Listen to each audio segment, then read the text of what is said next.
Delhi NCR metro का होगा विस्तार। केंद्रीय सूचना एवं प्रसारण मंत्री अश्विनी वैष्णव ने कैबिनेट ब्रीफिंग से इस ऐतिहासिक फैसले की जानकारी देते हुए बताया कि इस नई परियोजना पर करीब 12,015 करोड़ रुपए खर्च किए जाएंगे। सरकार के मुताबिक इसे सालाना 33,000 टन कार्बन डाइऑक्साइड CO2 उत्सर्जन में कमी आएगी। इससे कर्तव्य भवन और केंद्रीय कर्मचारियों को सीधा लाभ मिलेगा। बता दें कि नई परियोजना पर करीब 12,015 करोड़ रुपए खर्च किए जाएंगे। 400 किलोमीटर के पार होगा नेटवर्क। दिल्ली मेट्रो का जाल अब 400 किलोमीटर के आंकड़े को पार कर जाएगा। भारत के पास अब चीन और अमेरिका के बाद दुनिया का तीसरे सबसे बड़ा मेट्रो नेटवर्क। ये विस्तार दिल्ली की लाइफलाइन को और भी सशक्त बनाएगा।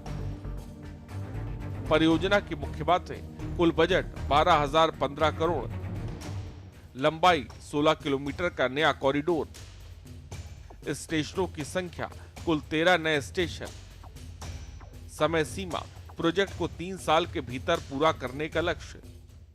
मैं आपको डिटेल में नक्शे पे दिखाना चाहूंगा। 3 कॉरिडोर है, तीनों के तीनों रेड कलर में दिखाएं। इन तीनों की इंपॉर्टेंस इससे क्लियर हो जाती है मैप पे देखने से।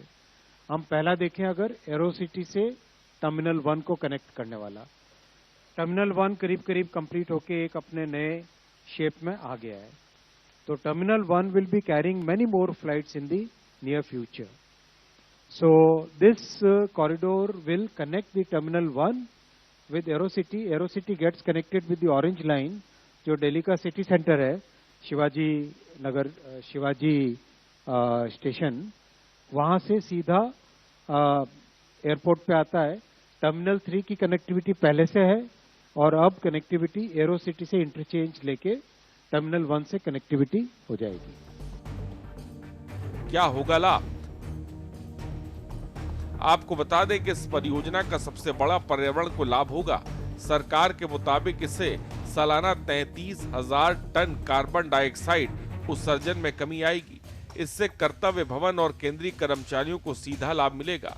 दरअसल इस फेज की सबसे बड़ी विशेषता यह है कि यह कॉरिडोर कर्तव्य भवन को मेट्रो नेटवर्क से सीधा जोड़ेगा। इससे केंद्र सरकार के करीब 60,000 कर्मचारियों और प्रतिदिन आने वाले लगभग 2 लाख आगंतुकों को सीधा फायदा होगा। इसके अलावा परिवहन के सुगम साधन मिलने से न केवल समय की बचत होगी, बल्कि निजी वाहनों पर निर्भरता कम होने से प्रदूषण में भी भारी गिरावट आएगी। मेजेंटा लाइन का होगा विस्तार। ये नया कॉरिडोर मेजेंटा लाइन के विस्तार के रूप में विकसित होगा, जो आरके आश्रम से इंद्रप्रस्थ तक जाएगा। जिस स्टेशनों को इस विस्तार में शामिल किया गया है उनमें आरके आश्रम, Shivaji stadium, central secretariat, Kartavya Bhavan, India gate, war memorial, high court, Baroda house, Bharat Mandapam और इनप्रस प्रमुख हैं। ये कॉरिडोर सीधे तौर पर कर्तव्य भवनों से जुड़ेंगे, जिससे केंद्र सरकार के कर्मचारियों को बड़ी सुविधा मिलेगी। गौरतलब है कि वर्तमान में दिल्ली मेट्रो प्रतिदिन लगभग 65 लाख यात्रियों को उनके गंतव्य तक पहुंचाती है। स्पेशल डेस्क, के न्यूज इंडिया।